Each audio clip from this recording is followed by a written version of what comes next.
Hi friends, welcome back to my channel ಕನಸಿನ ಲೋಕ. ನಾನಿವತ್ತು ಸಿಂಪಲ್ಲಾಗಿ ಮತ್ತು ವೆರಿ ಟೇಸ್ಟಿಯಾಗಿ ಹಾಗೆ ಕ್ವಿಕ್ಕಾಗಿ ಆಗುವಂಥ ಬಿರಿಯಾನಿನ ತೋರಿಸ್ತಾ ಇದ್ದೀನಿ. ಹೊಸ ವರ್ಷದ ಸ್ಪೆಷಲ್ನ ನೀವು ಆದಷ್ಟು ಈ ರೀತಿ ಮಾಡ್ಕೊಬೋದು. ಹಾಗೆ ಸಂಡೇ ಯಾರು ಗೆಸ್ಟ್ ಬಂದಾಗ ಸಡನ್ನಾಗಿ ಮಾಡ್ಕೊಬೋದು.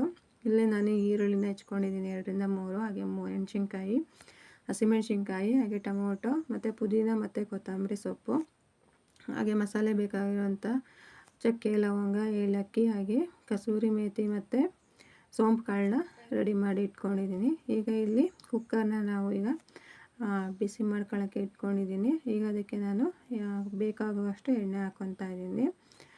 ಸೊ ಇಲ್ಲಿ ನಾನು ಒಂದು ಕಾಲು ಭಾಗದಷ್ಟು ಲೋಟದಲ್ಲೇ ಎಣ್ಣೆ ಹಾಕ್ಕೊಂಡಿದ್ದೀನಿ. ಬಿರಿಯಾನಿಗೆ ಸ್ವಲ್ಪ ಎಣ್ಣೆ ಇದ್ದರೆ ಚೆನ್ನಾಗಿರುತ್ತೆ. ಹಾಗೆ ನಾವೇನು ತೆಗೆದಿಟ್ಕೊಂಡಿದ್ವಲ್ಲ ಮಸಾಲೆ, ಅದನ್ನೆಲ್ಲ ಹಾಕಿ ಚೆನ್ನಾಗಿ ಸ್ವಲ್ಪ ಫ್ರೈ ಮಾಡ್ಕೊತಾ ಇದ್ದೀನಿ.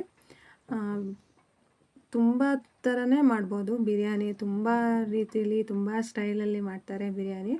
ನಾನಿವತ್ತು ಮಾಡ್ತಿರೋದು ವೆರಿ ಸಿಂಪಲ್ಲಾಗಿ. ಹಾಗೆ ಬ್ಯಾಚುಲರ್ಸ್ ಕೂಡ ಇದನ್ನು ನೀವು ಟ್ರೈ ಮಾಡ್ಬೋದು. ಈಗ ಮಸಾಲೆ ಎಲ್ಲ ಚೆನ್ನಾಗಿ ಫ್ರೈ ಆದಮೇಲೆ ಈಗ ಇದಕ್ಕೆ ನಾನು ಈರುಳ್ಳಿನ ಹಾಕ್ಕೊತಾ ಇದ್ದೀನಿ. ಈರುಳ್ಳಿ ಚೆನ್ನಾಗಿ ನಾವು ಫ್ರೈ ಮಾಡಬೇಕು, ಆಗ ಬಿರಿಯಾನಿ ತುಂಬಾ ಚೆನ್ನಾಗಿ ಬರುತ್ತೆ. ಇಲ್ಲಿ ನಾನು ಒಂದು 2ರಿಂದ 3 ಈರುಳ್ಳಿನ ಹೆಚ್ಕೊಂಡಿದ್ದೀನಿ. ಸೊ ಅದನ್ನು ನಾನು ಇಲ್ಲಿ ಚೆನ್ನಾಗಿ ಫ್ರೈ ಮಾಡ್ಕೊಳಕ್ಕೆ ಹಾಕ್ಕೊತಾ ಇದ್ದೀನಿ. ಹಾಗೆಯೇ ಇಲ್ಲಿ ರುಬ್ಬ ಅಂಥದ್ದು ಏನೂ ಇರೋದಿಲ್ಲ. ಶುಂಠಿ ಬೆಳ್ಳುಳ್ಳಿ ಮಾತ್ರ ಪೇಸ್ಟ್ ಬೇಕಾಗುತ್ತೆ ಅಷ್ಟೇ. ಅದನ್ನು ಜಜ್ಜಿ ಹಾಕೊಬೋದು, ಬಟ್ ಅದು ಬಾಯಿಗೆ ಸಿಕ್ಕಿದ್ರೆ ಚೆನ್ನಾಗಿರಲ್ಲ ಅಲ್ವಾ. ಹಂಗಾಗಿ ನಾನಿಲ್ಲಿ ಅದನ್ನು ನಾನು ರುಬ್ಬಿಟ್ಕೊಂಡು ರೆಡಿ ಮಾಡಿ ಇಟ್ಕೊಂಡಿದ್ದೀನಿ, ಶುಂಠಿ ಬೆಳ್ಳುಳ್ಳಿ ಪೇಸ್ಟ್ನ. ಈಗ ಚೆನ್ನಾಗಿ ಈರುಳ್ಳಿ ಫ್ರೈ ಆಗಿದೆ. ಸೊ ಈಗ ಇದನ್ನು ನೋಡ್ತಾ ಇರ್ಬೋದು ನೀವು, ಚೆನ್ನಾಗಿ ಈ ರೀತಿ ಫ್ರೈ ಮಾಡ್ಕೊಬೇಕು. ಚೆನ್ನಾಗಿ ಫ್ರೈ ಮಾಡ್ಕೊಳ್ಳಿ. ಹಾಗೆಯೇ ಮೆಣಸಿನ್ಕಾಯಿನ ಕೂಡ ನಾನು ಹಾಕಿದ್ದೀನಿ. ಇಲ್ಲಿ ನಾನು ಒಂದು 2ರಿಂದ 3 ಮೆಣಸಿನ್ಕಾಯಿ ಹಾಕಿದ್ದೀನಿ ಅಷ್ಟೇ. ಸೊ ಖಾರಕ್ಕೆ ನೋಡಿಕೊಂಡು ನೀವು ಹಾಕ್ಕೊಬೋದು. ಈಗ ನಾನಿಲ್ಲಿ ಒಂದೂವರೆ ಚಮಚದಷ್ಟು ಶುಂಠಿ ಬೆಳ್ಳುಳ್ಳಿ ಪೇಸ್ಟ್ನ ಹಾಕ್ಕೊತಾ ಇದ್ದೀನಿ. ಇದನ್ನು ನಾವು ಚೆನ್ನಾಗಿ ಫ್ರೈ ಮಾಡ್ಕೊಳ್ಳೋಣ. ಈ ಶುಂಠಿ ಬೆಳ್ಳುಳ್ಳಿ ಪೇಸ್ಟ್ ಅನ್ನೋದು ಅದರಲ್ಲಿರೋಂಥ ಒಂದು ಹಸಿ ವಾಸನೆ ಹೋಗೋವರೆಗೂ ನಾವು ಚೆನ್ನಾಗಿ ಫ್ರೈ ಮಾಡ್ಕೊಬೇಕಾಗತ್ತೆ. ಸೊ ಈ ಥರ ನಾವು ಮಾಡೋದ್ರಿಂದ ಟೇಸ್ಟಿಯಾಗಿರುತ್ತೆ, ಮತ್ತೆ ತಿನ್ನಬೇಕು ಅಂತ ಕೂಡ ಅನಿಸುತ್ತೆ. ನೀವೆಲ್ಲ ಒಂದು ಸರಿ ಟ್ರೈ ಮಾಡಿ ಮತ್ತು ಹೇಗೆ ಬಂತು ಅಂತ ನನಗೆ ಕಮೆಂಟ್ ಮಾಡಿ. ಹಾಗೆ ಯಾರೆಲ್ಲ ಹೊಸ್ದಾಗಿ ನನ್ನ ಚಾನಲ್ನ ನೋಡ್ತಿದ್ದೀರಾ, ದಯವಿಟ್ಟು ನನ್ನ ಚಾನಲ್ನ ಸಬ್ಸ್ಕ್ರೈಬ್ ಮಾಡಿಕೊಂಡು ನೋಡಿ. ನೆಕ್ಸ್ಟ್ ಈಗ ಇದಕ್ಕೆ ನಾನು ನೀರನ್ನೆಲ್ಲ ಸೋಸಿಟ್ಕೊಂಡಿರೋಂಥ ಒಂದು ಚಿಕನ್ ಹಾಕ್ತಾಯಿದ್ದೀನಿ. ನಾನಿಲ್ಲಿ ಒಂದು ಅರ್ಧ kg ಚಿಕನ್ನ ತೊಗೊಂಡಿದ್ದೀನಿ. ಇದು ಬಾಯ್ಲರ್ ಚಿಕನ್ನು. ಸೊ ಇದು ಬಿರಿಯಾನಿಗೆ ಚೆನ್ನಾಗಿರುತ್ತಲ್ವ. ಸೊ ಹಾಗಾಗಿ ನಾನಿಲ್ಲಿ ಬಾಯ್ಲರ್ ಕೋಳಿ ತೊಗೊಂಡಿದ್ದೀನಿ. ಫಾರಮ್ ಕೋಳಿದೆಲ್ಲ ಆಗೋದಿಲ್ಲ, ಬಿರಿಯಾನಿ ಮಾಡ್ಬೋದು, ಬಟ್ ಅದನ್ನ ಚೆನ್ನಾಗಿ ಬೇಯಿಸ್ಕೊಂಡು ನಾವು ಮಾಡಬೇಕಾಗತ್ತೆ. ಸೊ ಈಗ ನಾನು ಇದಕ್ಕೆ ಖಾರದ ಪುಡಿನ ಹಾಕ್ಕೊತಾ ಇದ್ದೀನಿ. ಖಾರಕ್ಕೆ ಎಷ್ಟು ಬೇಕೋ ಅಷ್ಟು ನಾವು ಖಾರದ ಪುಡಿನ ಹಾಕ್ಕೊಳ್ಳೋಣ. ಹಾಗೆಯೇ ನೆಕ್ಸ್ಟ್ ನಾನಿಲ್ಲಿ ಮೊಸರು ಹಾಕ್ಕೊತಾ ಇದ್ದೀನಿ. ಮೊಸರು ಹಾಕ್ಕೊಂಡ್ರೆ ನಿಮಗೆ ಒಳ್ಳೆ ಟೇಸ್ಟ್ ಕೊಡುತ್ತೆ, ಚಿಕನ್ನು ಚೆನ್ನಾಗಿ ಬೇಯುತ್ತೆ, ಆಮೇಲೆ ಸ್ಮೂತ್ನೆಸ್ ಬರುತ್ತೆ ಅಂದ್ಬಿಟ್ಟು ನಾವಿಲ್ಲಿ ಮೊಸರನ್ನ ಹಾಕ್ಕೊಳ್ಳೋದು. ಸೊ ಈಗ ಇದಕ್ಕೆ ಚೆನ್ನಾಗಿ ಮೊಸರು ಹಾಕ್ಕೊತಾ ಇದ್ದೀನಿ. ಒಂದು 3-4 ಚಮಚದಷ್ಟು ಮೊಸರನ್ನು ಹಾಕ್ಕೊಳ್ಳಿ.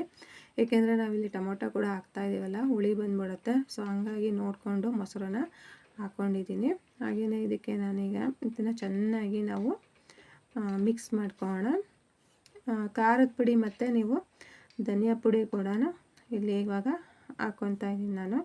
ಸೊ ಖಾರದ ಪುಡಿ, ಧನಿಯಾ ಪುಡಿ, ಹಾಗೆಯೇ ಮೊಸರು, ಇದನ್ನಿಷ್ಟು ಹಾಕ್ಕೊಂಡು ನಾನು ಚೆನ್ನಾಗಿ ಚಿಕನ್ನ ಮಿಕ್ಸ್ ಮಾಡಿ ಚಿಕನ್ಗೆ. ಸೊ ಇದನ್ನು ಒಂದು 2ರಿಂದ 3 ನಿಮಿಷ ಹಂಗೇ ಸ್ವಲ್ಪ ಬೇಯಿಸ್ಕೊಳ್ಳೋಣ. ಏಕೆಂದರೆ ಚಿಕನ್ನು ನಾವು ಒಂದೇ ಸರಿ ವಿಷಲ್ ಹೊಡ್ಸಿದ್ರೆ ಅದು ಬೆಂದಿರಲ್ಲ ಒಂದೊಂದು ಸರಿ. ಸೊ ಹಂಗಾಗಿ ಆಮೇಲೆ ಉಪ್ಪು ಖಾರ ಹಿಡಿಯೋದಿಲ್ಲ, ಅದಕ್ಕೋಸ್ಕರ ನಾವು 1-2 ನಿಮಿಷ ಬೇಯಿಸ್ಕೊಳ್ಳೋಣ. ನೋಡಿ, ಇದು ಎಣ್ಣೆ ಬಿಟ್ಟಿದೆ. ಸೊ ಈಗ ಇದಕ್ಕೆ ನಾನು ಈಗ ಟೊಮೊಟೊನ ಹಾಕ್ಕೊತಾ ಇದ್ದೀನಿ. ಹೆಚ್ಚಿಟ್ಕೊಂಡಿರೋಂಥ ಒಂದು 2ರಿಂದ 3 ಟೊಮೊಟೊನ ಹೆಚ್ಕೊಂಡಿದ್ದೆ. ಸೊ ಅದನ್ನು ನಾನೀಗ ಹಾಕ್ಕೊಂಡಿದ್ದೀನಿ.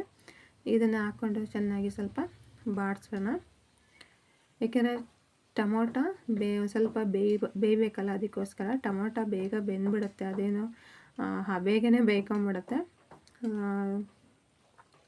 ಆಮೇಲೆ ಸ್ವಲ್ಪ ಈ ರೀತಿ ನಾವು ಚೆನ್ನಾಗಿ ಮಿಕ್ಸ್ ಮಾಡಿಕೊಂಡು ಒಂದು 2 ನಿಮಿಷ ಚೆನ್ನಾಗಿ ಬೇಯಕ್ಕೆ ಬಿಟ್ಟಿದ್ದೀನಿ. ಅದೇ ನೆಕ್ಸ್ಟ್ ನಾನೀಗ ಪುದೀನ ಮತ್ತು ಕೊತ್ತಂಬರಿ ಸೊಪ್ಪನ್ನ ಆ್ಯಡ್ ಮಾಡ್ಕೊತಾ ಇದ್ದೀನಿ. ನೀವು ನೋಡ್ತಿರ್ಬೋದು ನಾನು ಇಲ್ಲೇನು ರುಬ್ಬಿಲ್ಲ, ಎಲ್ಲ ಹಂಗಂಗೆ ಹಾಕ್ತಾಯಿದ್ದೀನಿ. ಆಮೇಲೆ ಶುಂಠಿ ಬೆಳ್ಳುಳ್ಳಿ ಪೇಸ್ಟ್ ಒಂದು ಬಿಟ್ಟರೆ ಇನ್ನೆಲ್ಲ ಹಂಗೆ ಹೆಚ್ಚಿ ಹಾಕಿರೋ ಅಂಥದ್ದೇ.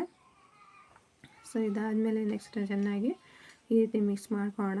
ಆಮೇಲೆ ಅದಕ್ಕೆ ನೀವು ಚಿಕನ್ ಬಿರಿಯಾನಿ ಸ್ಟಾರ್ಟ್ ಮಾಡೋಕ್ಕಿಂತ ಮುಂಚೆನೇ ನಿಮ್ಗೆ ಎಷ್ಟು ಬೇಕೋ ಅಕ್ಕಿ ಅಷ್ಟನ್ನು ನೀವು ವಾಶ್ ಮಾಡಿಬಿಟ್ಟು ನೆನೆಸಿಟ್ಕೊಳ್ಳಿ. ಏಕೆಂದರೆ ಅದನ್ನು ಚೆನ್ನಾಗಿ ಆಗುತ್ತೆ, ನಾವು ನೆನೆಸಿದಷ್ಟು ಅಕ್ಕಿ ಉದುರಾಗಿ ಚೆನ್ನಾಗಿ ಬರುತ್ತೆ. ಕೆಲವರು ಹಂಗೆ ಡೈರೆಕ್ಟಾಗಿ ಹಾಕ್ತಾರೆ, ಬಟ್ ನಾನು ಯಾವಾಗಲೂ ನೆನೆಸ್ಬಿಟ್ಟೆ ಹಾಕೋದು. ಈಗ ಚೆನ್ನಾಗಿ ಕುದೀತಾ ಇದೆ. ಸೊ ಅದಕ್ಕೆ ಈಗ ನಾನು 2 ಲೋಟ ಅಕ್ಕಿ ತೊಗೊಂಡಿರೋದ್ರಿಂದ 4 ಲೋಟದಷ್ಟು ನೀರನ್ನ ಹಾಕ್ಕೊಂಡಿದ್ದೀನಿ. ಸೊ ಯಾವ ಲೋಟದಲ್ಲಿ ನಾವು ಅಕ್ಕಿ ತೊಗೊತೀವೋ ಅದರಲ್ಲಿ 1 ಲೋಟಕ್ಕೆ 2 ಲೋಟ ನೀರು ಹಾಕ್ಕೊಳ್ಬೇಕು. ಸೊ ನೆಕ್ಸ್ಟ್ ಇದಕ್ಕೆ ನಾನು ಟೇಸ್ಟಿಗೆ ತಕ್ಕಷ್ಟು ಉಪ್ಪನ್ನು ಹಾಕ್ಕೊತಾ ಇದ್ದೀನಿ.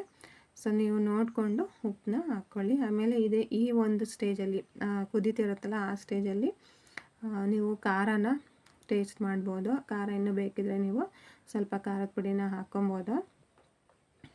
ಆಮೇಲೆ ನೆಕ್ಸ್ಟ್ ನಾನಲ್ಲಿ ಉಪ್ಪು ಕೂಡ ಹಾಕಿದ್ದೀನಿ. ಉಪ್ಪು ನಾವು ಹಾಕಿದ ತಕ್ಷಣ ಅದು ಟೇಸ್ಟ್ ಬರಲ್ಲ, ಅದೊಂದು ಸ್ವಲ್ಪ ಕುದ್ದ ಮೇಲೆ ಈ ರೀತಿ ಕುದ್ದ ಮೇಲೆ ಟೇಸ್ಟ್ ನೋಡಿಕೊಂಡು ಉಪ್ಪನ್ನ ಹಾಕ್ಕೊಳ್ಳಿ. ಹಾಗೆ ನೆಕ್ಸ್ಟು ನೆನೆಸಿಟ್ಕೊಂಡಿರೋಂಥ ಅಕ್ಕಿನ ನಾನಿಲ್ಲಿ ಹಾಕ್ತಾಯಿದ್ದೀನಿ. ಸೊ ಇದನ್ನು ಹಾಕಿ ಸ್ವಲ್ಪ ಕುದಿ ಬಂದಮೇಲೆ ನಾನು ಲಿಡ್ನ ಕ್ಲೋಸ್ ಮಾಡ್ತಾಯಿದ್ದೀನಿ ಕುಕ್ಕರ್ದು. ಸೊ ಈ ಲಿಡ್ನ ಕ್ಲೋಸ್ ಮಾಡಾದಮೇಲೆ 2 ವಿಷಲ್ ಹೊಡೆಸ್ಕೊಳ್ಳಿ. 2 ವಿಷಲ್ ಆಗಿದೆ. ಸೊ ಈಗ ನೀವು ನೋಡ್ತಾ ಇರ್ಬೋದು ಯಾವ ರೀತಿ ಬಂದಿದೆ ಬಿರಿಯಾನಿ ಅಂತ. ಟೇಸ್ಟ್ ಅಂತೂ ಆಸಮಾಗಿತ್ತು. ಇದಕ್ಕೆ ನೀವು ಚಿಕನ್ ಗ್ರೇವಿನ ಅಥವಾ ಮೊಸರಿನ ರಾಯ್ತನ ಮಾಡಿಕೊಂಡು ನೀವು ಎಂಜಾಯ್ ಮಾಡ್ಬೋದು. ನೋಡಿದ್ರಲ್ಲ ಇವತ್ತಿನ ಚಿಕನ್ ಬಿರಿಯಾನಿ, ನೀವು ಟ್ರೈ ಮಾಡಿ ಹಾಗೆ ಹೇಗೆ ಬಂತು ಅಂತ ನನಗೆ ಕಮೆಂಟ್ ಹಾಕಿ. ಮುಂದಿನ ವಿಡಿಯೋದಲ್ಲಿ ಸಿಗ್ತೀನಿ. ಅಲ್ಲಿವರೆಗೂ ಟೇಕ್ ಕೇರ್, ಬಾಯ್.